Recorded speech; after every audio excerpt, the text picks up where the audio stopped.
And we're actually moving quickly to see which of them we can actually get contract extensions on or bring back into operation. Okay. But I think that again, a challenge will be that some of them are pretty close to the end of their lifespan. And what do we do as they start to drop out and there's not the investment capital to actually build new ones? Okay, and then I think the last item is that ensuring that the contracts are there between the IOUs, right, and those plants. And I think that's another issue that you are looking at and trying to ensure the market.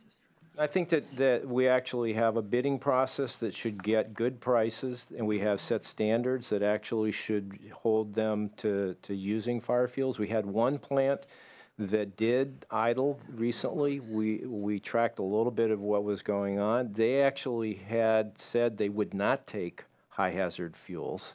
They did want a contract from the utility, but it failed just because of the expense of the contract.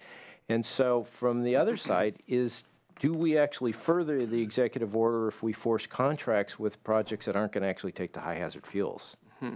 Did you want to ask some questions, Senator? Choose minor questions. Okay, minor. I'd be happy to talk to you more. Relatively That would be short great if that's response Related to requires. mining gas? Minor. Related to the PUC, Okay. yes. Minor? Bad joke, Relatively sorry. minor questions. I just Not saw a few mining. people Like falling it, it's asleep. I wanted to. Thank you. Yes, first of all, President Picker, I appreciated your response to Senator Hertzberg's on energy reliability in Aliso Canyon and look forward to working with you through the summer and the winter. But two minor questions, and you're talking about a safety action plan. Does that include protocols for notification of people on gas leaks, whether it's pipelines or reservoirs?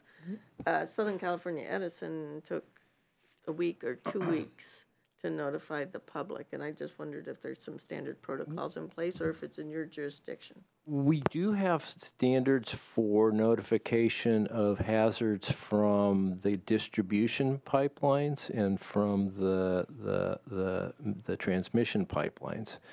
We have never really dealt with wells, and so that's a defect partly in our worldview, since we have authority over gas pipelines from our relationship with the Federal Pipeline and Hazardous Materials Safety Administration. We have generally relied on the Division of Oil, Gas, and Geothermal Resources to provide expertise, knowledge, and oversight of wells. And so I think we're learning that we have to be better at working with those agencies. I'm not sure they have notification requirements for individual consumers outside of their sphere of influence. I don't think they do, but I was just wondered about the corporate responsibility. Whose jurisdiction is that on the operation? I think we'll probably get a clearer picture as we complete our investigation. I don't want to get too deep into that. Good. All right. Put it on the radar screen. Yeah. I was struck by the 17 million poles, and I represent the Malibu area where that one of those Welcome to join us on April 25th as we tour. I may take you up on that. Yeah. But one of those poles, because it's in a wind tunnel, and also those older poles are operating along a narrow canyon road that, a variety of reasons, they're old and outdated, and some of them have been replaced. But as we're faced with the changing technologies, for example, phasing out landlines and everyone's using cell phones, or net metering and we don't need all those transmission lines, anecdotally it appears that we just keep loading more and more things on the pools. And who is responsible for looking at how much is still needed on those poles? We're concerned about weight, we're concerned about aesthetics, we're concerned about the cost of undergrounding any of this stuff, because everything as technology changes just keeps getting added. Well, undergrounding prevents wind-related and automobile accident damage to poles, but what we learned from Sandy is that when you bury them, that when there's flooding or there's other kinds of incidents, then it can add months to the time to repair them. And so there's a trade-off between reliability and resilience of the So system. the changing of technology on the additional lines over, So there is we actually have standards that require whoever it is that is the pole owner and administrator actually calculate the load and take actions. What we lack is the ability to cite people who don't comply with that. And so there's a little weakness in terms of the over-enforcement sign a infrastructure. contract saying that we no longer need these lines, we will take them down? I don't, I can get back to you with what's in the contract. We actually have a broad performance standard, which is that everybody has to contribute to making it safe, and the person who has to provide the lead on that is the pole administrator. We're finding just like old cable boxes as the technology changes, they're just left. Everyone's yards, homes. Yep. It still goes to the house. You have that. Until it decays so much, maybe it'll take 100 years. There has to be some kind of contractual obligation when you no longer use something. You have the expense of taking it down, not. All these are reasons why we want to call attention to this, both to the commission, to the commissioners, and to the public through this safety en banc. You know, I think in reading the report, I was very impressed by the amount of work that actually has been done over the past year and how much the CPUC has accomplished, and not only implementing legislative policy, but also administrative policy. I can say that, you know, while that is great, it also raises questions. I was looking at the report and I thought there's some questions about, you know, some of the descriptions of the administrative, approach.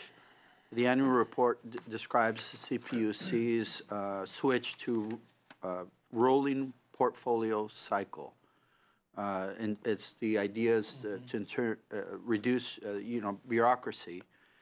And, how does this new cycle compare with the energy efficiency portfolio administration, to date? I think that, again, to go to Senator Hertzberg's theme about rapid innovation, one of the problems that we experienced was that there's a lot of new energy efficiency products that come into the marketplace. There's a lot of new appliances. So when we're trying to measure energy efficiency, we like to know, if you do this, what kind of energy efficiency should we expect?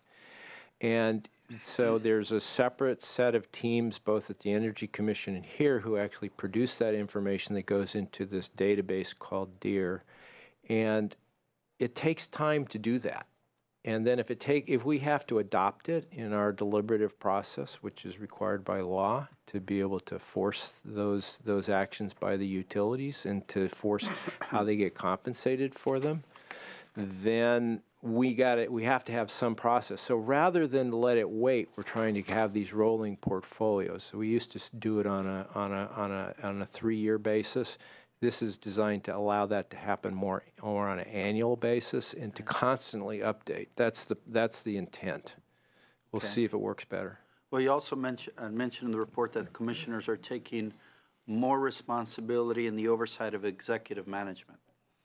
And that they're acting more as a governing body. How does this differ from how the commissioners used to your bruises. Work before? Well, actually, I guess I can speak directly to that. I guess I don't believe. First of all, I can only speak. I've only been under this new regime, but I have a list of things that they asked me to accomplish during the year. I have a specific thing I report to them in personnel sessions of the commission meetings, and I developed a list in consultation with 2 of them. And there's specific measurable things that I have to do. In addition, they have draft policies that would institute this as a working norm that would apply to all commissions until obviously unless they change it, and so all commissions going forward. There are basically 4 direct reports to the board: the executive director, the chief ALJ, the general counsel, and the internal auditor. So I'm So these are in place. Of course, the question is what happens for non-performance and what could be done better. But we are actually having those conversations around what it is I should do and when I should get it done. So I think our specific goals are for the commission as a body to do the job evaluation of the executive director, the chief ALJ, the general counsel, the internal auditor. So part of what we're trying to do is say, well, what do we expect from the organization and how do we reduce that to some metrics that we can measure?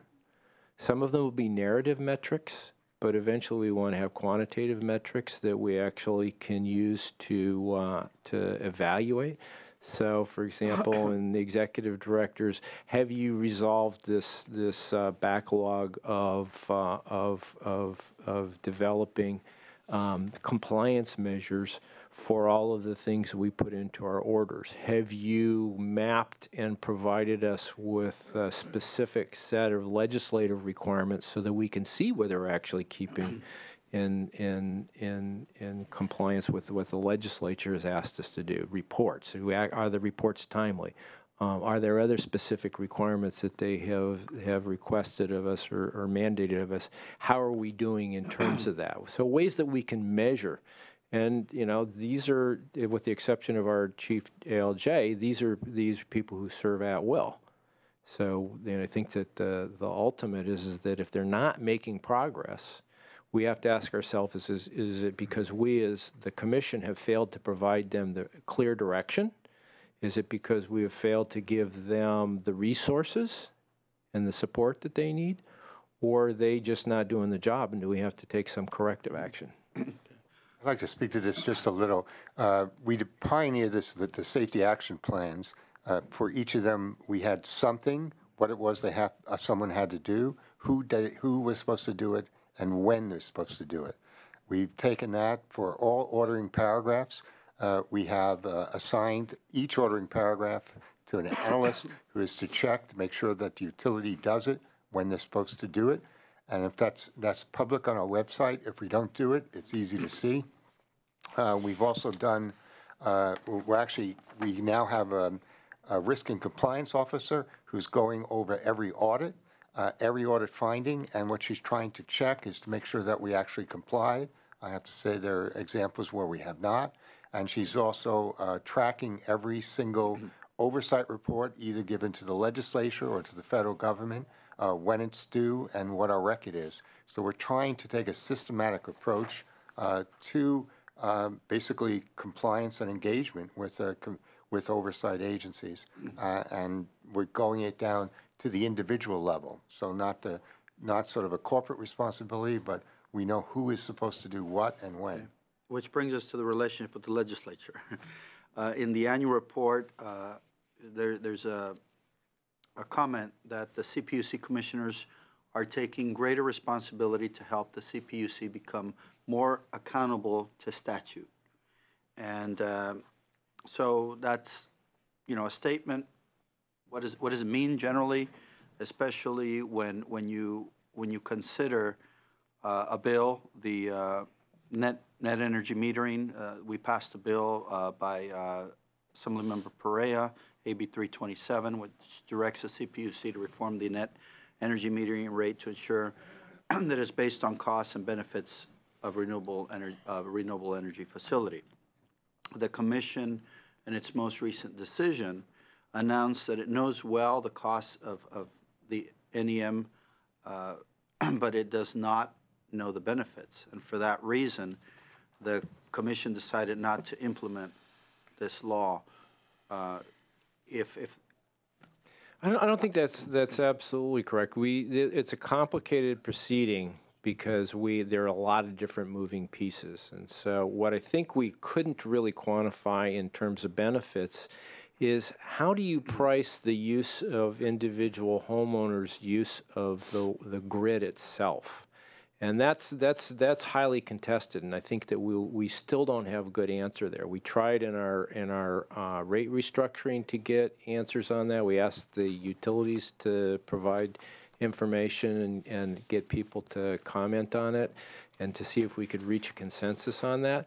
And so it gets hard. There are people who argue and are probably very correct that in some cases you can actually postpone or avoid upgrades to the wire system and save ratepayer costs by aggregating and managing rooftop solar together.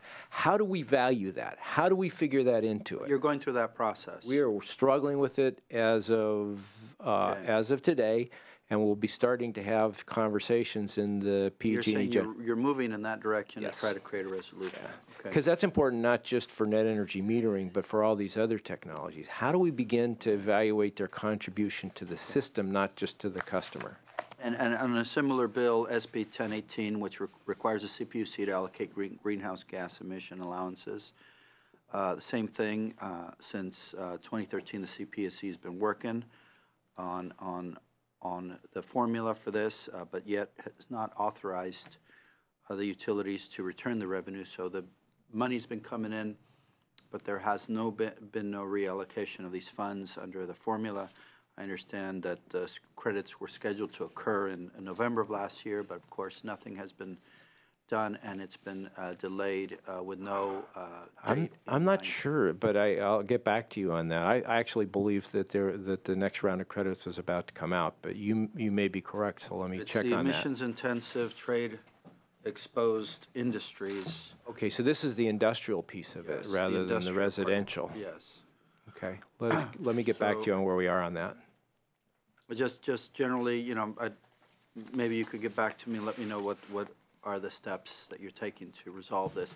If there's a manner that you could give some credits now and then once you come up with the formula, do some kind of either rebate or just to ensure, as these people are paying into the program, this is their hard-earned dollars that they're paying into the program, that they, you know, we promise to return in some form or other based on the however the benefits are established. So I believe that if there's a way that you guys can do kind of a temporary relief program, that would be, while you come up with the permanent policy, if you expect that's going to take months or years, that would be an option that I think would be fair. I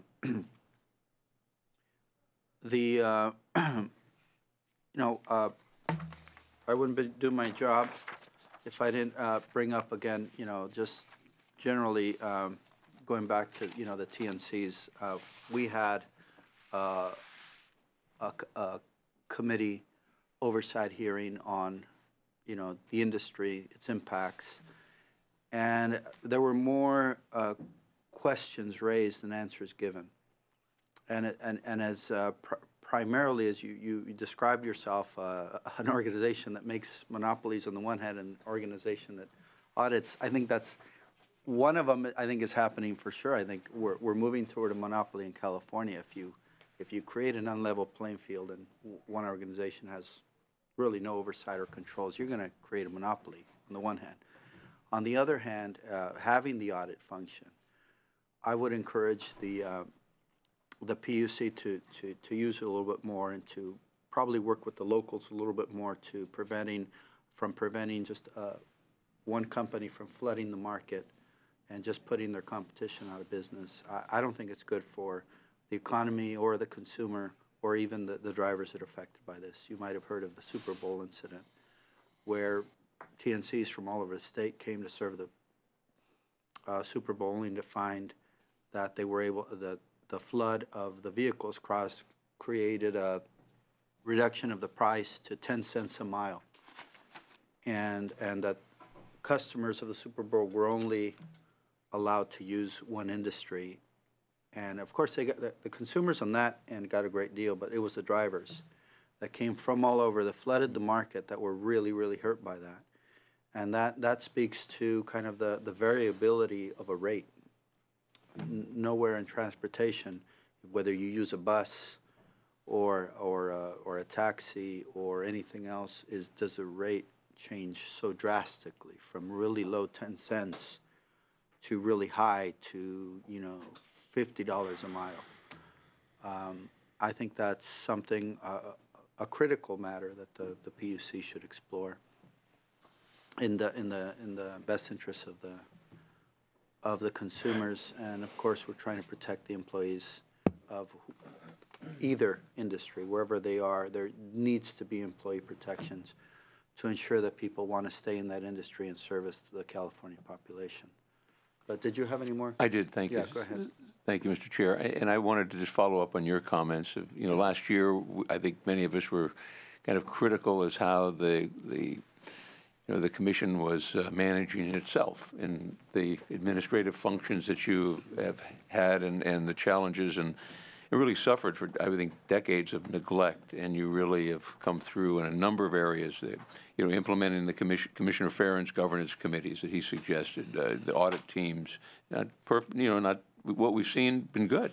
Tracking timelines of proceedings and posting information online and to track the ordering paragraphs in your decisions and resolutions. I think you're not including the provisions in settlement agreements in those yet, but it'd be great if you were to add that. But I mean, it's really some great movement, and I'm really pleased with that. A couple of questions, though, briefly. One, Senator Cannella had to go to a meeting, and he wanted me to follow up on the Kerman telephone issue. What steps are you taking to ensure that that this failure of due process doesn't happen again? And we've seen it. I'll point to two steps that we've taken. One is that we have a tracking system for cases that's managed by the chief ALJ. I don't think that I don't think it worked in this case. Second thing we do is we now require every commissioner to come forward and to publicly explain to the rest of the commission why it is that they haven't completed the proceedings in a timely fashion, and then they have to get a majority vote of the rest of the commissioners before they're allowed to extend the deadlines. And I don't think that worked. So I think that the two things that I've really focused on is trying to help prevent this have not been successful. And I think that we take to heart the criticisms we received. All I can say is that we screwed up and we got to do better. Okay, thank you. And the other issue, and the chair raised the issue of, and Senator Hertzberg also, of being, kind of such a large agency dealing with so many things, and we were trying to do something last year of moving transportation out of that, but nobody wanted it, as you found. So are you having conversations with the administration to see if there are ways to kind of spread that load and that responsibility to someone else, and especially in logical other agencies that may work or work better? It's always a dangerous conversation to open up with this governor, because halfway through he actually comes up with something else he thinks you should do. So I think it's. I wouldn't say that I've raised this again, and I haven't elevated it to the governor's office. I think that we've just sort of taken the general indications that it's something we just have to do. And my final question is, you've mentioned before, and I know your prioritization and Mr. Sullivan's leadership in that as well on safety is just so wonderful to see and so refreshing. But you talked about having safety is being part of the rate making a little more, and maybe an intervener somewhere that could provide some strength and guidance in that. So I think that there are a variety of different components, and some of them are, you have to be looking forward. You have to really start to measure what the utilities are heading towards, as well as what they're currently doing. And I think we're getting those tools in place. You have to have better enforcement over the hard and fast compliance measures, the engineering and narrative tools that we've established in our general orders, or that come to us from the federal government or through the professional bodies like American Society of Mechanical Engineers for gas pipelines. Those are all things that we have to do. But when you get into the guts of deciding how much we're willing to pay for, and how much of these improvements we want to make at any one given time, what I think I saw looking back is that in 2 recessions, there was nobody who really wanted to increase spending on aging infrastructure. It wasn't in the interest of the utilities to raise rates. They didn't want to raise people's rates in the middle of a recession to pay for old pipes, old poles. Commissioners didn't want to do that. Governors didn't want to do that. And the ratepayers advocates did a good job at what they do, which is trying to keep rates down. So the question is, who speaks up for safety? Who can help us to really grind down on this till we know how much each additional dollar expenditure actually provides in safety? Who will actually help us to really establish that in any given rate case, this portion of the portfolio of poles or this portion of the fleet of facilities is aging out and needs to be replaced? How do we get the utilities to understand that they should give us a straight answer rather than inflate it, knowing that the ratepayer advocate's going to do a good job of trimming it down? How do we create that voice that is for safety and for spending the right amounts of money on safety? And I think that there's a conflict for the ratepayer advocates to do that. I think that they are much more mindful of the issue, but I think that you need somebody who is that pure and strong advocate for safety in all of our expenditure planning. And so we're struggling still to try to get that. We've identified the need, we've asked, and I'm hopeful that we'll get a good response from the Department of Finance and from the governor's office. But I think this is a new concept for them. And we'd love to be involved in commenting on how best that should be structured and the type of person that I think you need for that. So. Okay. I would say we're trying to approach this in two different ways, working with the administration on an internal safety advocate, and of course everything's up for grabs about who that person will report to, how it should be treated.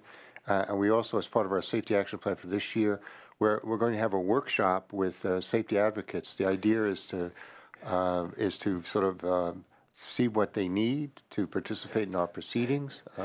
These are the compensated interveners. Right. How do we get people who have expertise come to us and get involved in our proceedings to speak for safety? We have one grassroots group that's done a pretty good job of that, the Mussey Grade Road Coalition, and they're the model. And that's what they do. They come and say, this is what we think is required to actually make the electric grid safer in this region. Here's how much you should spend. They're very articulate.